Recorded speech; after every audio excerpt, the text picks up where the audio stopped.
ජේසුස් පිටයි. මත්තෙව් 10:5 කියනවා. යේසුස් වහන්සේ තම ගෝලයන්ට කතා කොට මෙසේ ආඥා කළසේක. අනකලසේක. අන්‍ය ජාතිකයන්ගේ කිසි මාවතකට ඇතුල් නොවි සමාරිය කිසි නුවරකට ඇතුල් නොවි ඊශ්‍රායල් වංශේ නැති වූ බැටළුවන් වෙතට ඵලයල්. දැන් යේසුස් වහන්සේ ගෝලියෝ 12ට තමයි මේ අන කරන්නේ.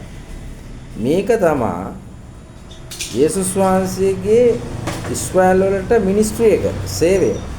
ඔය තව විදියකින් කියනවා නම් කින්ඩම් මිනිස්ට්‍රි කියන්නේ රාජ්‍යයේ සේවය. ඕක තමයි. ඕක තමයි යේසුස් වහන්සේ ගෝලයන්ට අනකලේ ඊශ්‍රායල් වංශේ නැති වූ බැටළුව වෙතට විතරක් ඵලයල්ලා අන්‍ය ජාතිකයන්ගේ කිසි නුවරකට ඇතුළු නොවෙලා කියන එක ඔවුන්ට කියලා තිබුණා. දැන් කෙනෙක්ට ප්‍රශ්නයක් එන්න ඇති නම් පාවුලු මොකද? පාවුලු ඇයි? පාවුලු ඇයි කියන එකට උත්තරේ මෙතන තියෙනවා.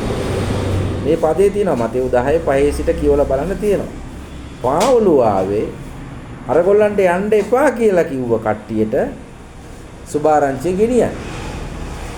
කවුද යන්න එපා කියලා කිව්වේ කොහෙටද? අන්‍ය ජාතිකයන්ගේ කිසි නුවරකටත් සමාරිය කිසි නුවරකටත් ඇතුල් නොවි. එතකොට පැහැදිලි අන්‍ය ජාතිකයන්ගේ අපොස්තලවරයා ලෙස පාවුලතුමාව තෝරගෙන අන්‍ය ජාතිකයන් විදියට ඇරියා. එතකොට කවුරු හරි අහනවනේ ඇයි පාවුලතුමා මොකටද තෝරගත්තේ? පාවුලතුමා අන්‍ය ජාතිකයන්ට සුභාරංචිය ගෙනිච්චේ නෑ ඔක්කොටම තමා ගෙනිච්චේ කියනවනම් මෙන්න ලස්සනට මේක ඩිවයිඩ් කරලා බෙදලා ලස්සනට උගන්වලා තියෙනවා. බයිබලයේමයි මේක තියෙන්නේ. ඔබ දැක්කේ නැත්නම් අද දැනගන්න. අද බලා ගන්න. දැනගෙන හිටියේ නැත්නම් අද තේරුම් ගන්න. අන්‍ය ජාතිකයන් වෙතට යවන්න තමයි පාවුලතුමාව භාජනයක් කරගත්තේ ක්‍රියා 9:15.